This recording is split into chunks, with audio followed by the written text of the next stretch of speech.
Welcome back, Monday morning, 060. Yeah. Matt McChesney, Brewmasters. Great day. It is a great day. Tell me why it's a great day. It's just a great day to be alive. Monday morning, Denver, Colorado. A little brisk out there this morning. A little storm front rolling in, but that's okay. I'm telling you, man, free agency opens today. 33 years since the great Triple Creek Ranch, my mother's and father's facility, and my family home and family business that I grew up in. Helping my mom build and, take immense pride in Triple Creek Ranch. 33 years, March 11th, since my mother opened the property, and she's changed so many lives up there. She's my inspiration and how hard I work and how I approach being an entrepreneur. She's the rock in my life and just the most badass human being I've ever met. So I tip my cap to my mother. 33 years of busting her ass. My late father, thank you so much for all you did as well. And my brother is the foreman up there and keeps things rolling. My mom's about to turn 70 years old, and the amount of lives she's changed and everybody she's touched up there at Triple Creek Ranch throughout 33 years. That place is special. Obviously, you've been there before, you know what I'm talking about. And 33 years for Lynn McChesney at Triple Creek Ranch. So a round of applause to my mom. Congratulations on all. So, yeah, man, today's a great day. Last week was tough. We on Friday, the 8th, we said goodbye to Clyde Sorrell. And it was great to see everybody at the funeral, from Coach Barnett to Donald Strickland to Big Vic. And Marcus Harris did a great job of really putting everything together behind the scenes. Tip my cap to Harris. My boy Lawrence Vickers flew in. His eulogy was powerful. Really hit me in my heart. And Bree was there with me, obviously, and it was a very emotional day, but it was also, it's sad, but it was also good to say goodbye the right way. So it's last week was crazy. This week is going to be equally as crazy. Not to just ramble on here, but ramble is ramble, baby, and we're rolling. So 0 to 60 rolls. I'm Matt McChesney. That's Brewmasters. Let's go.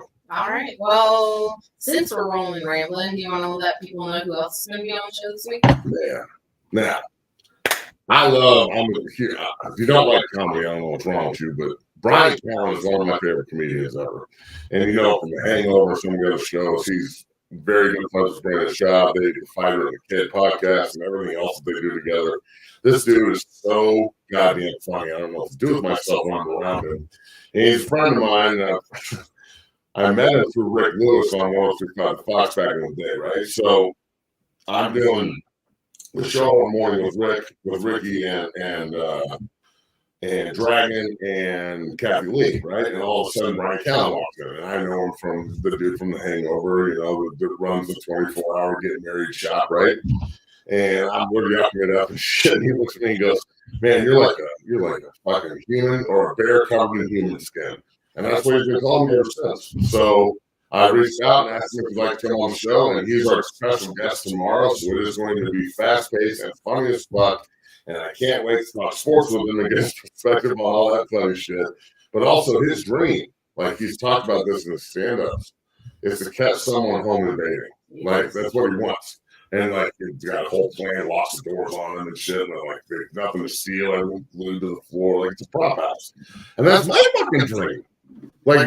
That's my fantasy. That's all I want in this life is be in my home, sleep, right? Just cuddled up with you, of course.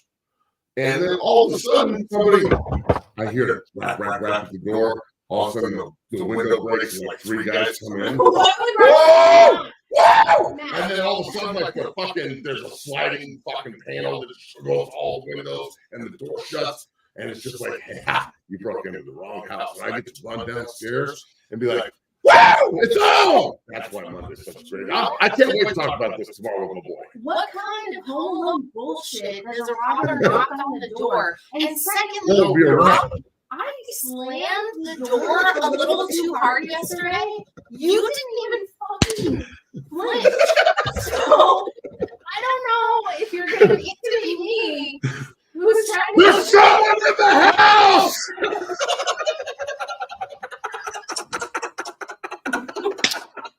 Oh my God! Be like, can someone come back later? I'm going to hit Simmons for a point. Oh, shit. Did we just get our first donation ever in the history of the show? Yeah, but it's 99.99. It's almost $100 for Mike Bundy. Yo, Mike! This is the first one ever, dog. Dude, high five to you, Mike. You're the fucking man, dog.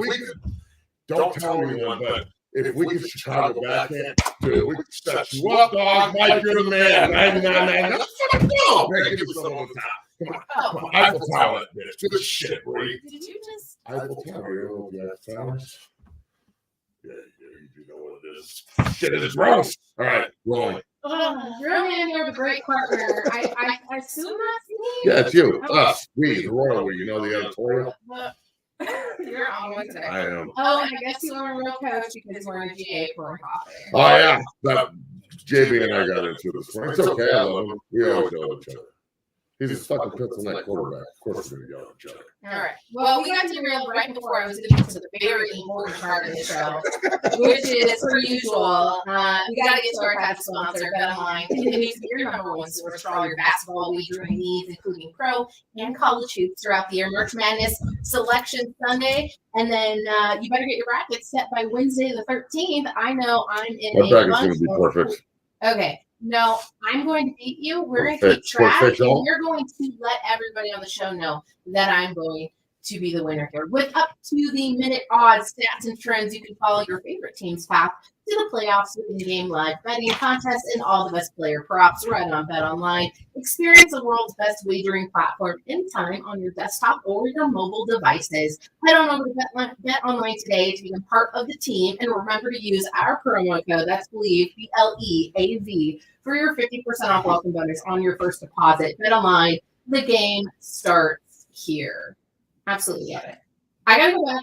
Oh, Greg says, you did that read so well. You should spike your fucking espresso right now. We'll screw it up. You should Gronk spot that motherfuckers.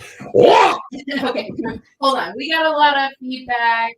Greg USMC says we got some echo. We're gonna lower Matt's echo. Let's talk in a. Does it sound like we're in a tunnel, Greg?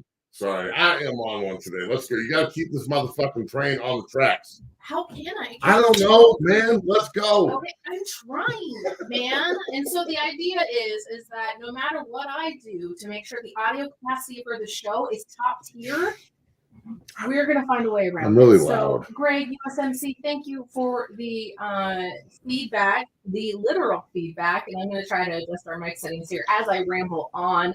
It's all set up to where it shouldn't happen. I'll stop yelling. Yeah, maybe just.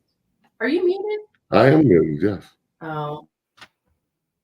You're not muted. That's what it was. All right. We're gonna. Mike, I want to thank you again for supporting the show. We were echoing because Matt didn't mute his mic like I asked him to before we started the show. So it's always my fault. Let's go. 1,000%. Next problem fixed. Okay, next problem. The Denver Broncos are now seriously rebuilding. Sean Payton may tell you something different. The Broncos organization and beat writers may tell you something different. But I think this is the first time since the Peyton Manning exit that we have seen a true focused effort on a rebuild for the Denver Broncos. That includes long-standing contracts, career focuses, and focal points of the team like Justin Simmons being released. I want to start there because we've had a couple of conversations about it. I've been able to digest the information a little bit, and I still don't quite understand why is releasing really a kudos to Justin Simmons and his long story career here, both in the state of Colorado, in the community, for the roster. I'm a little puzzled by the decision. Matt, I know you were frustrated that there was no picks. Where are you sitting right now with the information? Look, man, I think the Justin Simmons release, if they're going to tell me, okay, we did it to give him a solid and give him an opportunity to go wherever he wants, that sounds good, I guess. But if they even had an inkling that this was a possibility, why is he not dealt at the trading deadline? Why is he not dealt at any point. Why has he not even tried to be dealt? Getting a 7th round pick is better than just releasing him. I understand that the safety market is not huge, but Tennessee traded Bird last year back to Philly and at the trade deadline for a 2nd rounder. And then they just cut his ass after the season because it didn't work out. That's what I'm talking about. You could have gotten return for Justin Simmons, in my opinion, and they didn't get anything. And I understand trying to do him a solid, but the NFL isn't do a solid business. I mean, it's business, and they've got. If I'm Patrick Surtain, why would I resign here? Why go out and spend money on McGlinchey and Powers the way they did, and then now have to figure out what they're going to do with Bowles and have all this money invested in the offensive line to say you're trying to move forward, just to end up like gutting your defense? Now, why are we spending all this money on pieces that contenders spend money on? Like we should be downside. If we're going to do this, then we need to downsize everything, and we need to get as many draft picks as possible and play, on a skeleton crew essentially next year with a bunch of young guys and see what we got from a developmental standpoint. Let them cut their teeth. If they overachieve and win, we've got something. If they do what we think they would do, which is just kind of float and lose the majority of their contest, but they play hard, that's what you expect. And you can evaluate all these young guys on who you want to keep around. Then you have a huge, reserve of money in the salary cap. You have all this opportunity from all these young guys that you developed. If you can just eat shit for one season, which the Broncos can't seem to just. If they just would have done this back in the day and ripped the Band-Aid off, we wouldn't be having this problem now. But they're so afraid to really confront the real problem that we have to rebuild in order to get back to where they were, that they won't do it. So it's put them now in this position where they're trying to make these moves that now break the hearts of the fans, and you're getting rid of Justin Simmons and you're trading Jeudy. At least they got picks for Jeudy. Looks like Cortland Sutton's going to be gone. Why wasn't he also one of these guys trying to be dealt? They renegotiate Tim Patrick. They renegotiate McGlinchey. If I'm McGlinchey and Powers, why did I sign here? I understand they got paid, but this isn't a contention. And why do we need a $12 million guard or whatever? Why? When you're rebuilding, you don't need that. Because I don't think the thought emphasis on those moves during that offseason for Sean Payton were specifically about rebuilding at that point, because I think there was a little bit of, we still need to see what Russell Wilson can do in the Sean Payton offense. I don't think there was a lot of optimism there, but in order to build up that offensive line, that that's not a huge recruitment effort. That's trying to get some pieces in there as you build up specific positions. I think that you had to make those moves. I think they were a little bit costly. And so the restructure makes me feel a little bit better about that output. But I don't think that the idea of trying to compete, seeing what Russell Wilson could do, then he starts beating the Chiefs and they go on a little bit of a run. That was a lot of false hope, because at the trade deadline, which I want to point out is the most important piece of all of this, is the juncture point in which ownership, coaching, and the team had to make some really difficult moves. They chose to not make those moves. And so in a very snowball rolling down the hill and now through a pile of shit effort for the Denver Broncos, is they have not been able to stay out of their own way. With Justin Simmons, and this is the point that we started with, so I'm going to wrap back around here. Doing him a solid, I don't know if that's been viewed by the player or the outside as much as, yes, it's a business. They very well could have kept him and let him retire here. I think the idea was to give him the contender treatment, a lot like they did Von Miller. Von Miller obviously traded to the Bills, but if Simmons was not going to warrant the ROI for the Broncos, why take a paltry 7th round pick or whatever it would have been, which I think is bullshit considering Justin Simmons is still a top safety in this league, top 3. Stud. Yeah. And so disrespectful. I don't think you're going to necessarily get a right answer here, but I know that free agents around the league have viewed this as unsavory. So your point about Patrick Surtain, people don't want to sign here, Bree. Let's just be real. When have they wanted to sign here? Well, when Peyton was here, they flocked. I mean, people couldn't come get off the plane fast enough. Then you roll down a hill of Mark Sanchez, Joe Flacco, Chad Kelly, Case Kissem. You don't have anything to. They tried to bring in names. They tried to re-sign certain guys. It's not like they didn't try. They just couldn't get quarterback right. And I think that it rubs guys the wrong way in the National Football League. They don't want to deal with.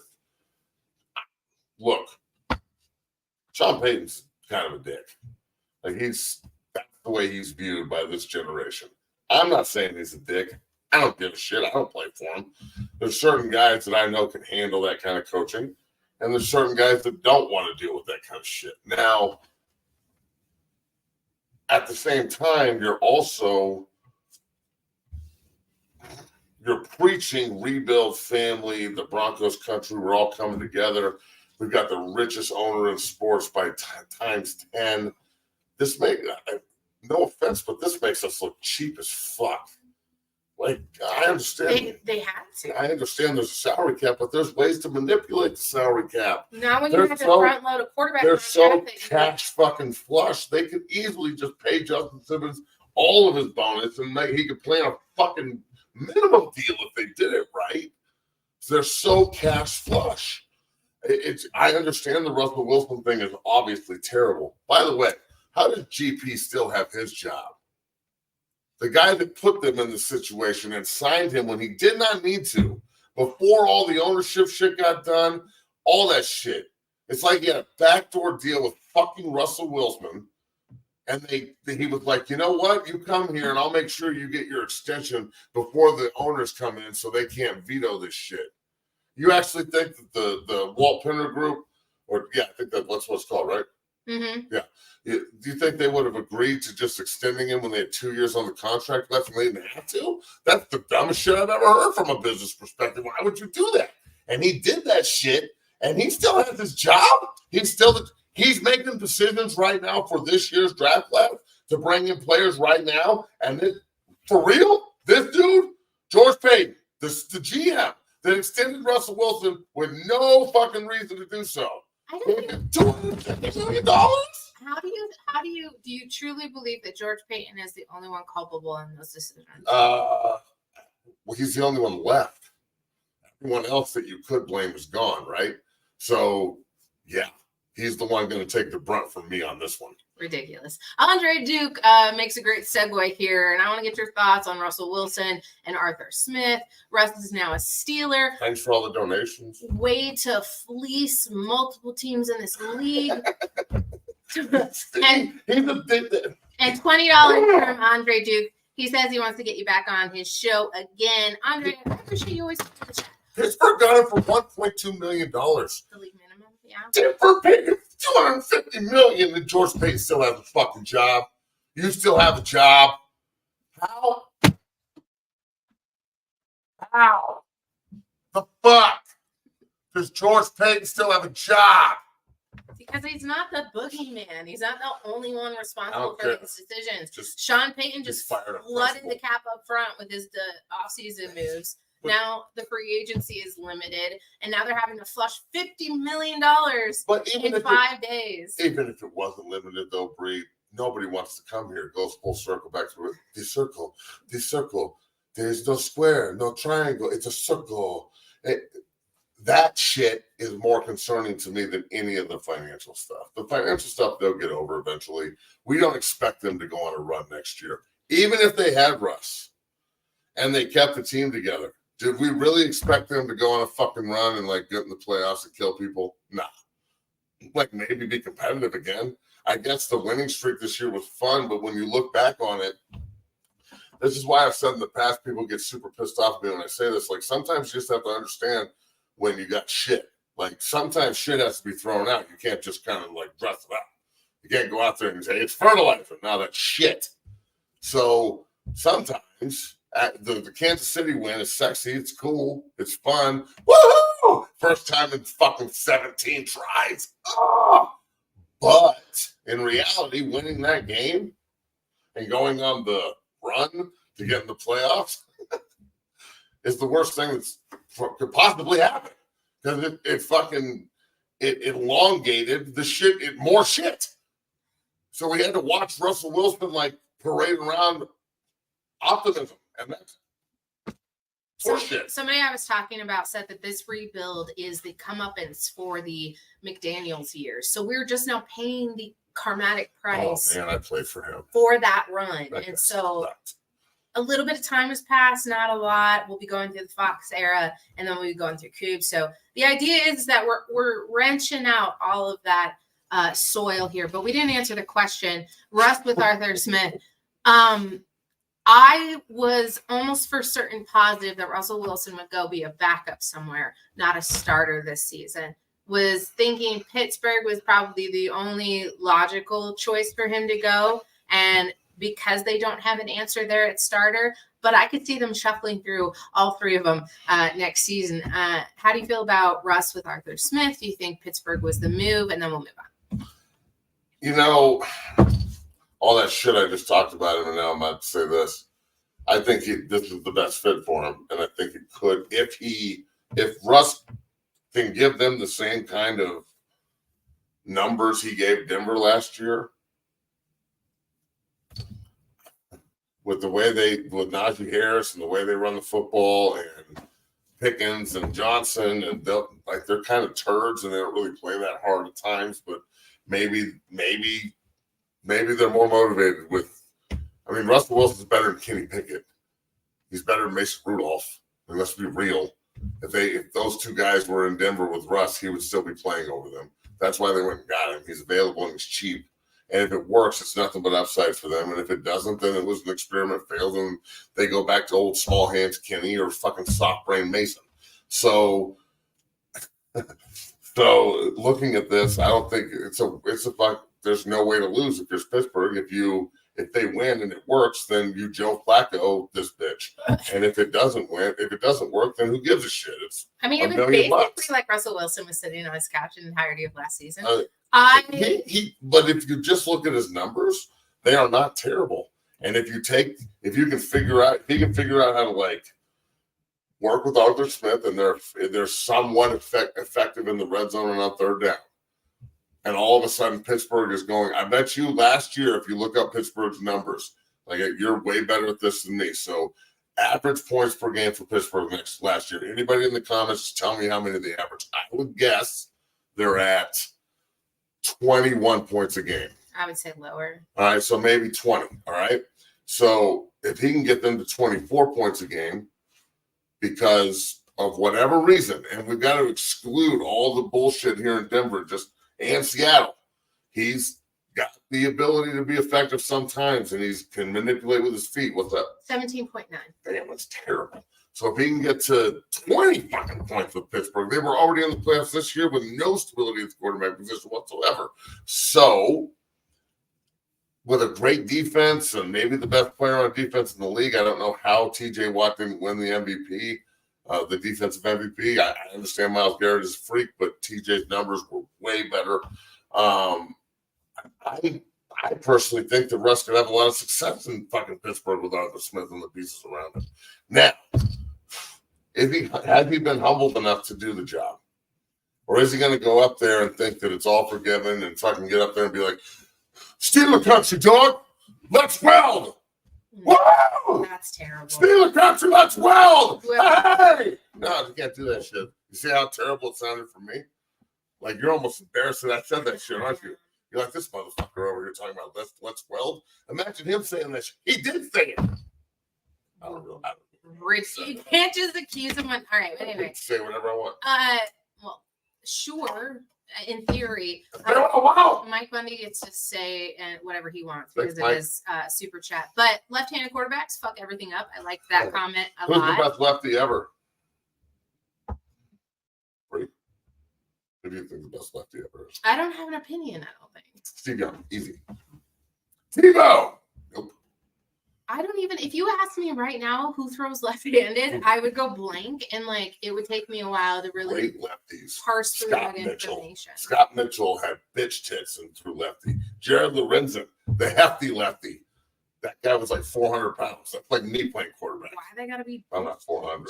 I don't know why he had bitch tits, because he didn't like push-ups. I don't know why. That's not my fucking problem. Oh my God, stop. Also, Matt, now football. Difference between power and zone blocking hybrids from either side of the ball. You know, I think I'm going to start using my Cameo account for this. I'm going to do a video today. And instead of just like talking shit and having all you dummies out there want me to like do whatever you want me to do, I'm going to use it for film and answering questions about football. So this is a great question, but a lot of the differences between zone and man schemes are vertical presence. Okay. Zone, we're trying to get them to run sideline to sideline a little bit and looking for a cutback. That's why you'll get adjustments in fronts defensively that are different.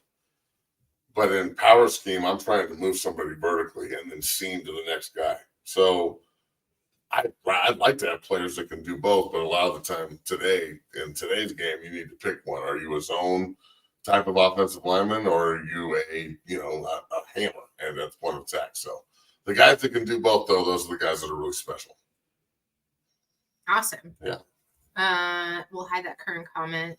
He gave us another $1.99 to put us at 101. I dig this, man. For cash over cap. I don't know, Mike, who you are. Oh, we got a $20 donation, too. What? Yeah, that was from Andre Duke, so he went ahead and took care of us today. Appreciate you, Andre. So we've got movements, Russell Wilson, Justin Simmons. Those are obviously big contributors to what this Denver Broncos team is going to look like. It's not a facelift as much as it is tearing down the ultimate existence of what we've seen over the last decade. They've re-signed PJ Locke. I love that. He's earned it.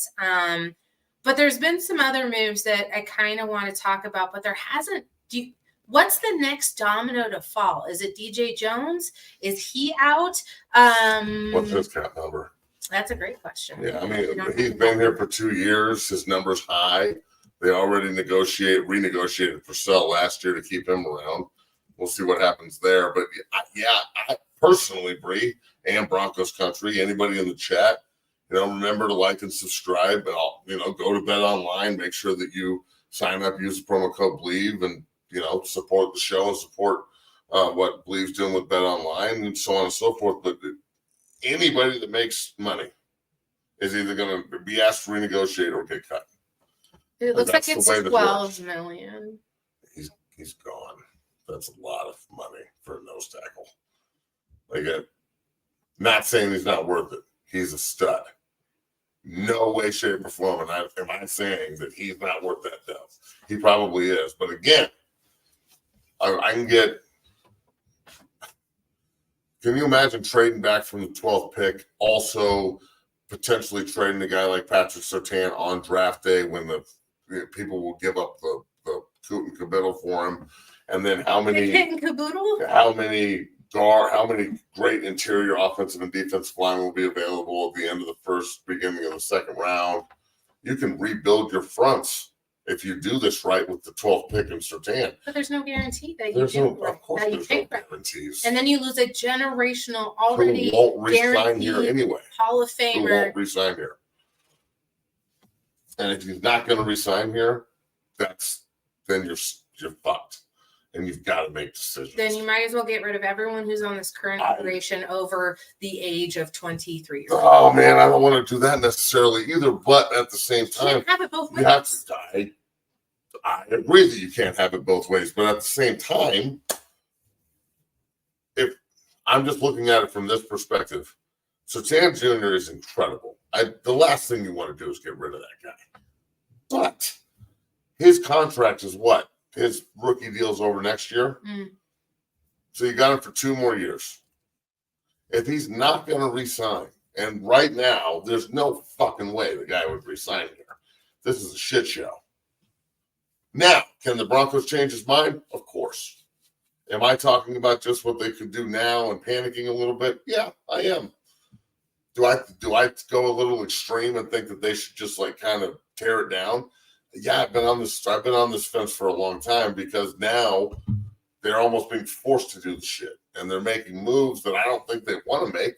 Who the fuck wants to actually cut Justin Simmons? You actually think that like Sean Payton sat there and was like, you know what a good idea today would be? We're fucking cutting Simmons. That guy sucks. Nope. That's not the way it works. They were probably heartbroken they had to do that. So this is, you reap what you sow, bro. When you make bad fucking decisions, when you constantly chase quarterbacks that don't work, when you draft pieces of shit, when you don't develop guys like Drew Lock, who I think Drew could have been really good if anybody could have taught him how to fucking read a defense or slide protection correctly. When you don't re-sign your interior offensive lineman notoriously that you've developed and you let them go other places and play better, and now they're stuck in the position with Cushionberry. What are they going to do with Ant Quinn? Both two guys that are going to command big-time dough, but they can't pay because they've made such terrible fucking decisions that now they can't even re-sign their own goddamn draft picks. Mm-hmm. And then on top of all that, you put yourself in this position where nobody wants to come here. So you don't re-sign your own guys that you develop, the ones that work out, and no free agent in their right mind actually wants to fucking come here because it's turned into, just like a finger pointing contest on who's to blame. And they need to fucking figure this out. And Sean Payton's supposed to be the guy that is. And look, I hope I'm wrong. I really hope it works out. I hope the decisions they're making are beneficial to the growth of the franchise. They have so many resources. I really hope they start maximizing all of them. And maybe they are, and we just don't know. But I need to see a little bit more. You can't look cheap to me when you're the richest fucking ownership group in professional sports. Well, I think that's the lesson. Cheap as fuck. The lesson throughout the last couple of years has been, you keep saying you're going to be making these moves, and I need to see them. Season tickets have gone up again after 8 losing seasons. And you're a season ticket holder. How does that make you feel? I really don't want to air that anywhere where it's clippable. But can I tell everybody how I feel? And I'm not a season ticket holder. Yeah, sure. I think it's horse shit. Horse shit. Thunder shit. That's what I think it is. Like big piles of horse thunder shit on the field. The fact that they're raising ticket prices after consistently giving the fans nothing to be excited about. You multiply that over a decade and it starts to add up a little bit. It's fucking ridiculous. Mike says, have a little respect for the people that support you. Yeah, just a little bit. I know the day and age. I know there's inflation everywhere, but I want to watch some good football before I start, thinking about decade number 2. Justin Fields needs another chance. Yes, I think that there's a market out there. I wanted to get to a point that I was getting to, but I want to read off some of Mike's comments here. The Texans figured out from absolute trash. They did, but they also brought in a D'Amico Ryans, paired him with a rookie quarterback, did some really good rebuilding and trusting of the process, but they also got severely lucky last season for that formula to work out the way that it did for them. But I will not discredit D'Amico, and I will not discredit Stroud, because I think what? They're in the AFC South too. Also fair. I think that that's a legitimate point that I wasn't going to go in the direction of. But the idea here is that if you keep saying that you're going to do something, now you've brought in an offensive mastermind, and I'm throwing up air quotes, but my hands are in my pockets. The idea that you're going to get creative and crazy with what your schemes are. Crazy. But you couldn't figure out how to use Russell Wilson, and is that all Russell Wilson's fault? And now you have to figure out how things are going to work in the future. You're not necessarily a new school coach, and yet you have some answers to make, and now you're answering for a bunch of mistakes over the last 12 years.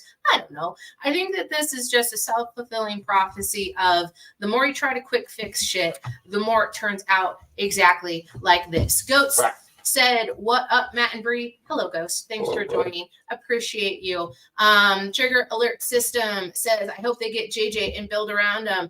I am not against it. Also, I saw a tweet the other day from Broncos beat reporter who said, and I can't remember if it was Tomlinson or not, because I don't want to attribute wrong, but saying Drake would be, willing to play for the Broncos. Who would say that they'd be against playing for a certain team unless they're the Chicago Bears? But pairing up with a JJ McCarthy, I think that would be a fun little reunion.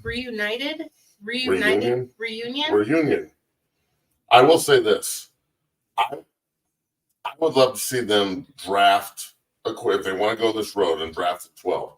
Take the best quarterback available, JJ, Penix, whoever it is, and then find a way to get Tyson Hill.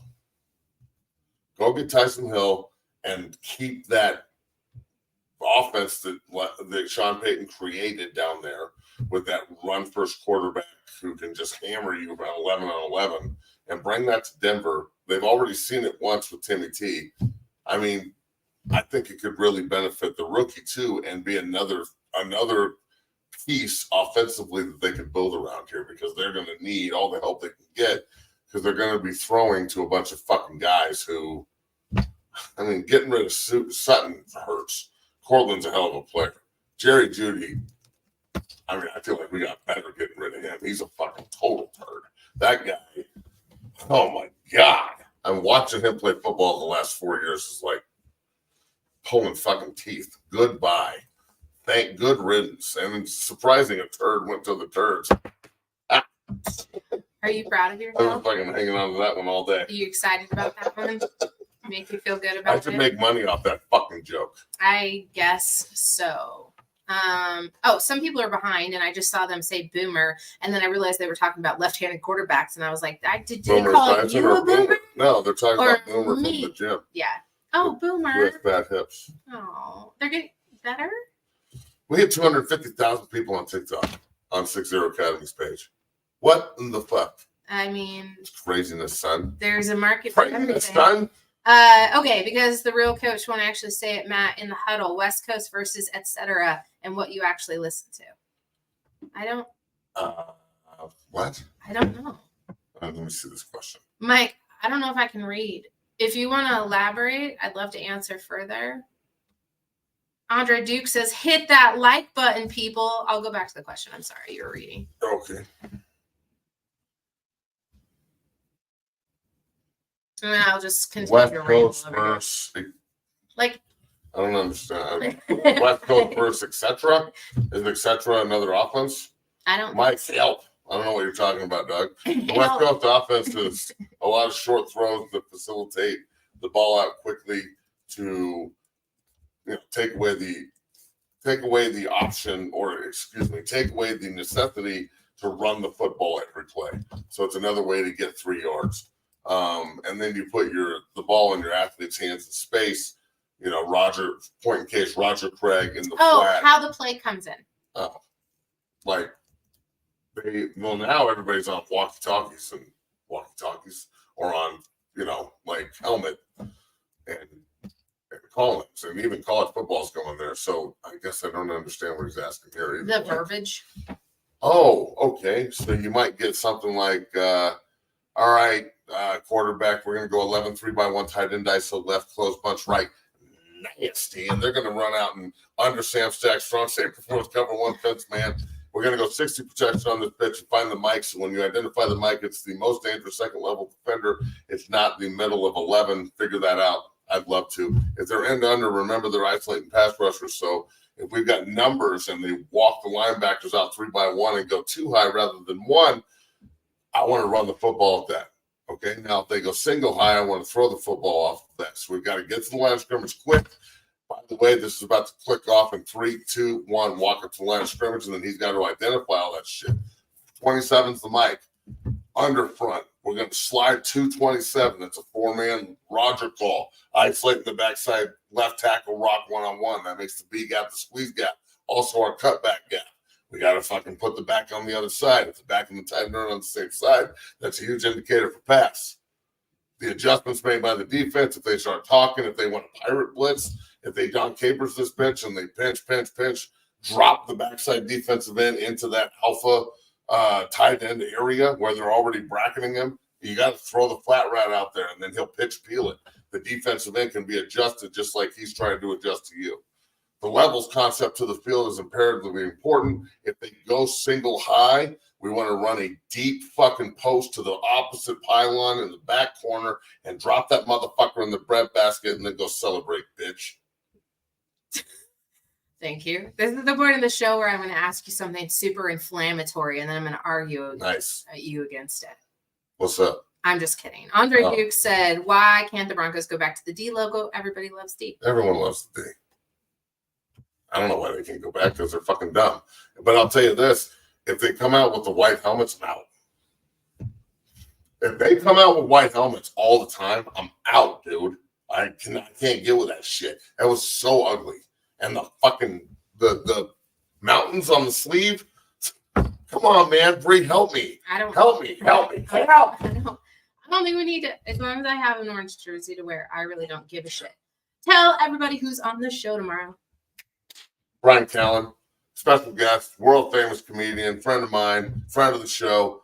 You can see him with Brendan Shaw, who I played with in college, and is my brother. There's the connection, obviously, but I've known Brian forever, and he's been roasting me since day one, and he's super funny cat, and I can't wait to have him on the show tomorrow and have some laughs. Any questions you have for Brian, please let me know. We'll try and get you guys associated and interacted here as much as humanly possible. We're going to talk sports, and we're also going to talk about whatever other stupid bullshit he wants to talk about, including myself. But this is going to go off the rails real fast. I can't fucking wait. I think it's going to be fantastic, but that's just my personal opinion. I think everything I do is fantastic. So, tomorrow's going to kick major fucking ass. Man, I can't wait. I can't wait for all of it. I can't wait for you to be on the show and just sit across from you again. It's going to be awesome. I can't wait for me to be on the show and look at myself because I look so fucking good. And I got the middle finger. This is fucking awesome, man. That's the Blame Monday's supposed to be. I got the fight with JB this morning. That kicked ass. I just got the middle finger from Bree. Awesome. I'm doing something right. If you don't have haters, people aren't mad at you, have to get off the radio. Your show sucks. That'll end it. We'll see you tomorrow.